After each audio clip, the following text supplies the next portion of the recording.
안녕하십니까. 대구 경북연구원 최재원입니다.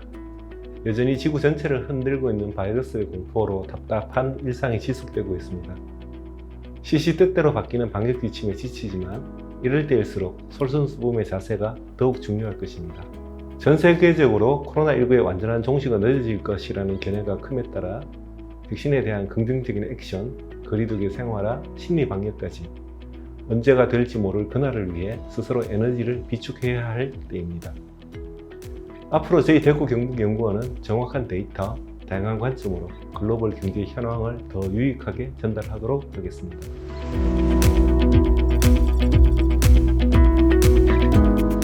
장기적인 팬데믹 상황과 전염력이 강력한 변이 바이러스의 등장으로 경제 상황이 여전히 많이 불안정한 상태입니다.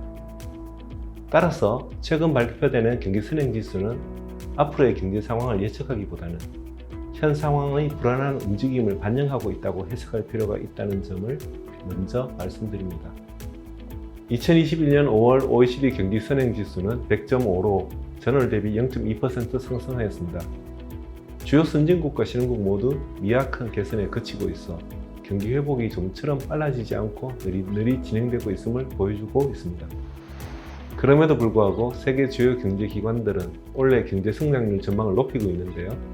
지난 5월 OECD는 올해 세계 경제 성장률을 기존 3월 전망보다 0.2% 높은 5.8%로 수정 전망했습니다. 또한 지난 6월에는 세계은행이 지난 1월 전망보다 1.5% 높은 5.6% 성장률 전망을 발표하였습니다. 구체적으로 보면 미국, 유로존 등 선진국은 5.4% 경제 성장을 전망했고 중국, 브라질 등 신흥국은 6.0%의 경제 성장을 전망했습니다. 특히 중국은 8.5%라는 높은 경제 성장을 예측했습니다.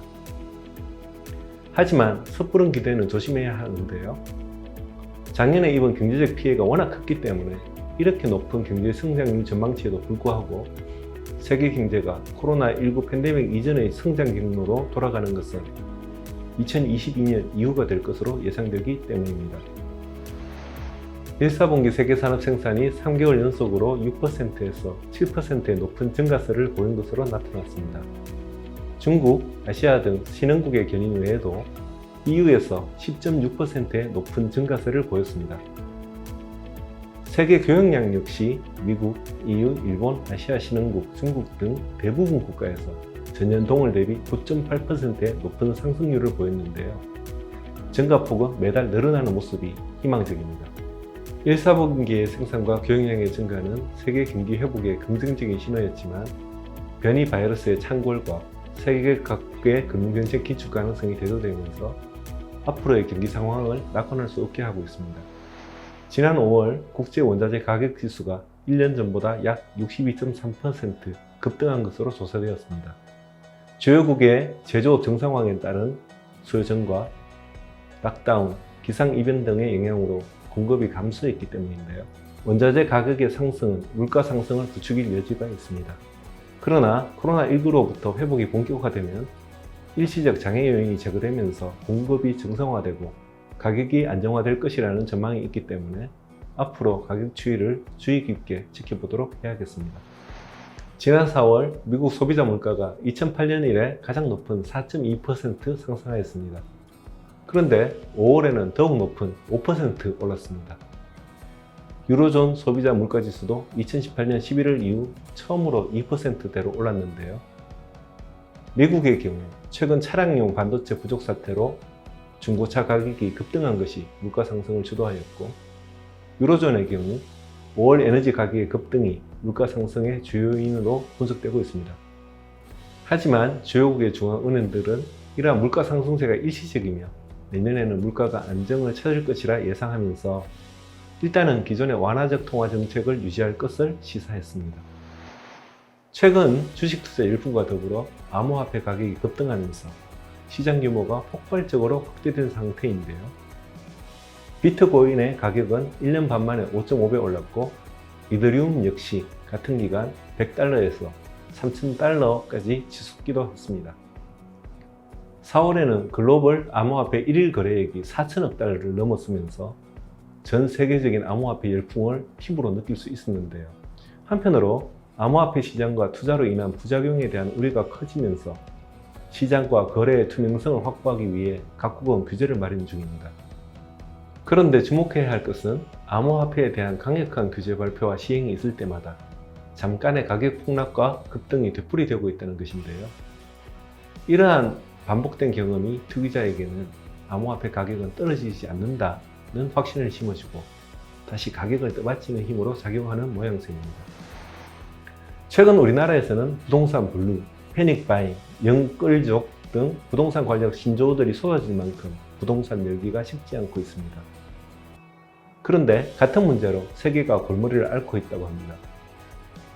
2021년 1사분기 세계 주요국의 주택가격은 전년 같은 기간에 비해 7.3% 상승하였는데요. 국가별로는 터키, 뉴질랜드, 룩셈부르크 순으로 상승폭이 컸고 미국은 2005년 이후 가장 가파른 상승세를 기록했습니다. 저금리, 양적 완화 정책으로 풍부해진 유동성은 주택 수요를 크게 늘렸고 그에 비해 부족한 신규 주택 공급, 건설 원자재 가격 상승 등이 최근 집가 상승을 야기했는데요. 많은 전문가들이 현재 한껏 높아진 부동산 가격의 거품 가능성을 제기하고 있습니다. 암호화폐와 마찬가지로 과도한 투기와 이로 인한 사회 불안, 하루빨리 해소될 수 있기를 바라봅니다. 지난 6월 G7 정상회의에서 주요 7개국은 중국의 1대1로에 대응하는 B3W, 즉 더 나은 세계 재건 경제 협력 사업에 합의하였습니다. 미국의 주도로 이루어진 이번 합의에서는 중국의 1대1로 프로젝트와의 차별성을 강조하였는데요. 석탄 화력 발전소나 대규모 댐 건설 등과 같이 환경에 부정적인 영향을 주는 투자나 투자 대상국에 과도한 빚을 지우는 약탈적 투자 대신에 개발도상국에 대해 우호적이고 친환경적인 인프라 투자를 함께 추진하기로 뜻을 모았습니다. 또한 환경, 노동, 성평등 등의 가치를 우선한 투자 방식을 선호하며 투자 규모는 민간 자금을 합쳐 수천억 달러에 달할 것이라고 예상했습니다. 그러나 영국의 경제 전문지 이코노미스트는 각국 정부가 새로운 재원을 마련하는 것이 마냥 쉽지는 않을 것이라는 점에서 대규모 투자의 성사 가능성에 대한 비관적인 의견을 표명하며 이번 합의가 중국을 경계한 선언적 합의에 그칠 수도 있다는 우려를 표명하기도 했습니다. 최근 전 세계적으로 반도체 부족 사태가 발생했고 하반기는 지나야 반도체 대란이 진정될 것으로 예상되는데요. 이는 미국 텍사스 공장 정전, 일본 르네사스 공장 화재 등 자연재해나 사고로 인해 반도체 생산에 차질이 발생하고 코로나19 상황으로 인해 반도체 생산을 줄였다가 갑자기 늘어난 차량 수요를 감당하지 못해 차량용 반도체 공급이 모자라게 되면서 발생했습니다. 반도체 공급의 불안정성을 경험하면서 반도체의 전략적 가치를 깨달은 세계 각국은 반도체 산업 육성을 위한 다양한 정책을 앞다투어 발표하고 있습니다. 글로벌 기업들 역시 파운드리를 중심으로 반도체 시장 진출과 투자 확대를 추진하고 있어 글로벌 반도체 패권 경쟁은 앞으로 격화될 것으로 예상되고 있습니다. 코로나19로 인해 생활 반경이 거주 지역과 동네로 좁혀지면서 언택트 시대의 소비 트렌드로 급부상하고 있는 하이퍼로컬 서비스가 곽강받고 있습니다. 우리나라의 대표적인 하이퍼로컬 서비스로는 동네 중고거래 플랫폼인 당근마켓과 네이버의 이웃톡, 동네시장 등이 있는데요. 세계적으로도 이미 다양한 서비스가 개발되어 적용되고 있습니다. 미국의 넥스트도어 서비스는 영국, 독일, 프랑스 등 11개국으로 중고거래, 구인구직 등의 콘텐츠를 제공하고 있고 중국의 아파트 주민 공동구매 플랫폼, 영국의 식자재 공유 서비스 플랫폼 등이 소비자를 끌어들이고 있습니다. 이렇듯 로컬 커뮤니티 서비스의 부상은 우리 동네를 중심으로 한 새로운 로컬 문화를 탄생시키고 지역 경제 발전에 큰 영향을 줄 수 있을 것으로 기대되고 있습니다. 잠 못 드는 현대인들이 늘어나면서 숙면에 대한 갈망이 산업으로 이어지고 수면산업, 수면경제 등을 의미하는 일명 슬리포노믹스라는 신조어가 탄생되게 되었습니다. 수면은 인간의 하루 컨디션에 영향을 미치고 더 나아가 삶의 진로까지 이어지게 되는 중요한 인간의 기본 욕구 중 하나인데요. 최근 코로나 블루로 인해 불면증 등 수면장애 환자의 증가폭도 늘어났다고도 하죠. 수면산업은 매트리스, 침구 등의 수면산업과 가구산업, 수면장애를 진단, 검사, 치료하는 의료산업, 조명, 음향 등 수면에 영향을 미치는 제품을 포괄하는 기타 산업 등으로 구성됩니다. 최근에는 수면산업의 첨단 기술을 접목한 슬립테크가 블루오션으로 떠오르면서 2017년부터 세계적인 전자제품 전시회인 CES에서 이를 위한 전시관도 따로 만들었습니다. 2021년에는 수면 상태를 체크하는 잠옷, 호흡의 안정을 돕는 슬립 로봇, 코골이 감지용 스마트 베개가 소개되면서 많은 이의 구매 욕구를 불러일으켰습니다. MZ세대의 재테크에 대한 관심이 높아지면서 소액으로 큰 자산의 자그마한 일부, 한 조각을 소유하는 일명 조각 투자 붐이 일고 있습니다. 백화점 명품관 앞의 늘어선 줄에서 볼 수 있듯 사치품 수요가 확대되면서 공가 명품에 대한 투자 가치가 상승함에 따라 이에 대한 MZ세대의 투자 욕구가 조각 투자 시장에 반영되고 있다는 것인데요. 음악 저작권, 미술품, 명품 패션 잡화, 부동산 등이 인기 있는 조각 투자 상품으로 꼽히면서 미국의 랠리와 파카소, 우리나라의 피스 등 다양한 조각 투자 플랫폼이 등장하고 있습니다. 최근 이건희 컬렉션이 화제가 되고 있는데요. 서민들도 자기 이름을 건 조각 컬렉션을 가질 수도 있겠습니다. 코로나19 팬데믹으로 비대면 사회가 성큼 다가오면서 새롭고 기발한 시장이 열리고 있습니다. 위기는 기회다라는 말처럼 역동성이 줄어든 뉴 노멀 시대 이후에 닥쳐온 사회 경제 환경의 큰 변화를 새로운 도약의 기회로 활용하는 지혜, 우리에게 필요한 시점입니다.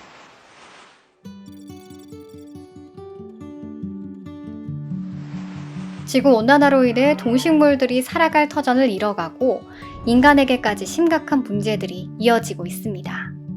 현재 우리는 미래 세대를 위한 환경 보전을 의무로 적극적인 대응과 선택을 해나가야 합니다. 독일은 2030년까지 이산화탄소 배출량 감축 목표를 1990년 대비 65%로 상향했고 탄소 순배출량 0을 의미하는 탄소 중립 달성 시기를 5년 앞당긴 2045년으로 설정했다고 밝혔습니다. 이와 함께 풍력, 태양에너지 등 친환경 에너지 발전량을 최대 50%까지 늘려 2030년까지 풍력은 2배, 태양에너지는 3배의 발전량을 낼 수 있도록 하는 법안을 마련했다고 전해졌습니다. 이 움직임의 배경에는 기존 기후변화 대응법에 대한 일부 위헌 판결이 있었기 때문인데요. 지난 4월 말 독일 헌법재판소는 정부의 온실가스 감축 관련 내용의 체계적 정비가 필요하고 미래 세대의 자유권을 침해했다고 판단했습니다. 파리기후 변화협정에 따라 기온을 최대 2도로 낮추는 것을 목표로 제시하는 등 탈탄소를 향한 적극적이고 구체화된 조항을 마련하라고 명령이 내려졌다고 합니다. 이러한 판결은 미래 세대에 대한 이념적 가치가 독일의 법제도상에서도 실질적으로 내재화되었다고 보는 현실적 판례라고도 볼 수 있습니다. 우리나라 역시 2050 탄소 중립 선언 이후 탈탄소 시대의 선도국가로 한 걸음 다가선 상태인데요. 선제적인 대응과 과감한 실행이 한국판 뉴딜 정책의 성공을 이끌어낼 수 있지 않을까 생각해 봅니다.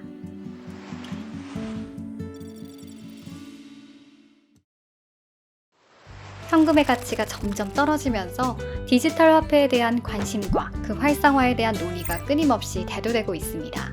최근 몇몇 중앙은행이 디지털 화폐에 대한 입장을 드러내고 있습니다. CBDC는 현금 등 기존의 법정 화폐와 1:1 교환이 보장된다는 점에서 민간이 발행하는 디지털 자산과는 구분되는 중앙은행이 직접 관리하고 발행하는 전자화폐입니다.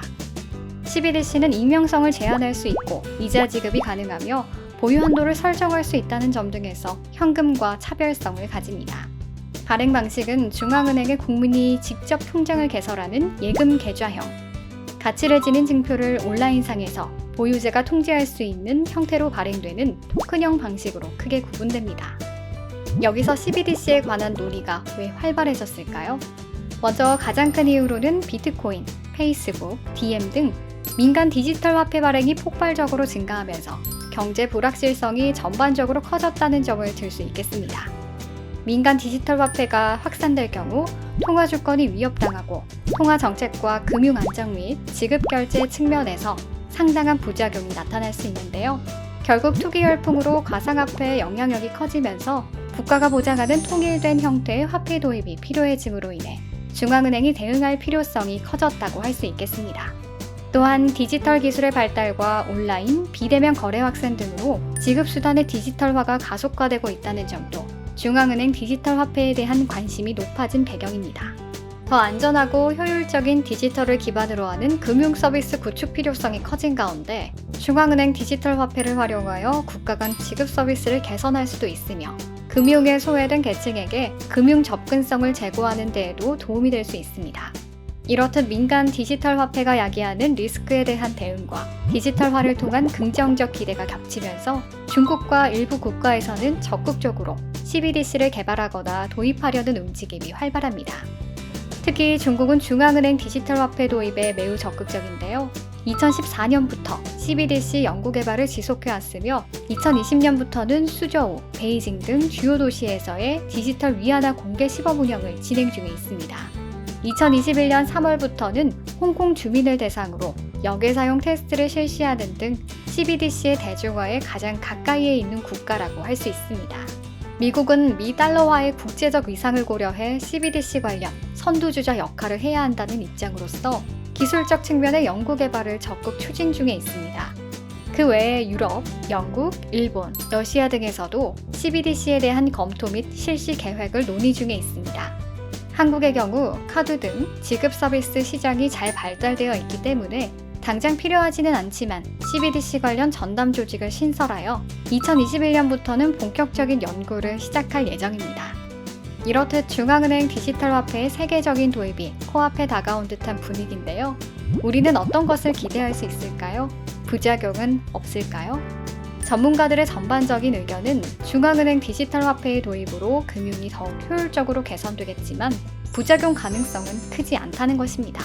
우리는 이미 모바일 결제 수단 등을 통해 전자적 형태의 화폐 거래에 익숙해져 있고 중앙은행 디지털 화폐는 실물 화폐와의 차이점이 크지 않는 데다 신용카드나 은행 계좌가 없어도 되기에 거래의 편의성과 효율성이 향상될 것입니다. 또한 해외 송금 시에도 실시간 거래를 가능케 하고 환전 비용을 낮추는 등 장점이 부각될 가능성이 높습니다. 이런 장점에 비해 전략적 도입과 조정을 거치면 통화정책이나 금융안정에 부정적 영향을 미칠 확률은 크지 않을 것입니다. 가까운 중국이 적극적이고 앞서간다고 하는데 그 영향은 어떨까요?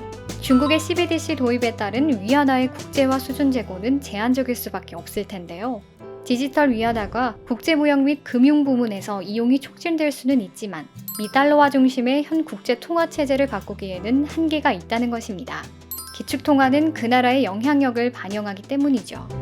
우리나라를 보더라도 현재 한국 원화에 대한 높은 신뢰도와 국내 지급결제 인프라 등을 고려할 때 디지털 위안화가 원화를 대체할 가능성은 아주 낮기 때문에 디지털 위안화의 영향이 제한적일 것입니다. 우리는 현재 기후 이상현상과 바이러스로 인한 다양한 인류의 문제들에 직면해 있습니다. 더 나은 미래를 위한 움직임은 인간의 삶을 편리하고 윤택하게 만들어줄 텐데요. 개개인의 영향력, 그리고 체계적인 정책과 지원이 합쳐질 때 미래 세대, 곧 내가 살아갈 환경의 가치가 비로소 지켜지게 될 것입니다.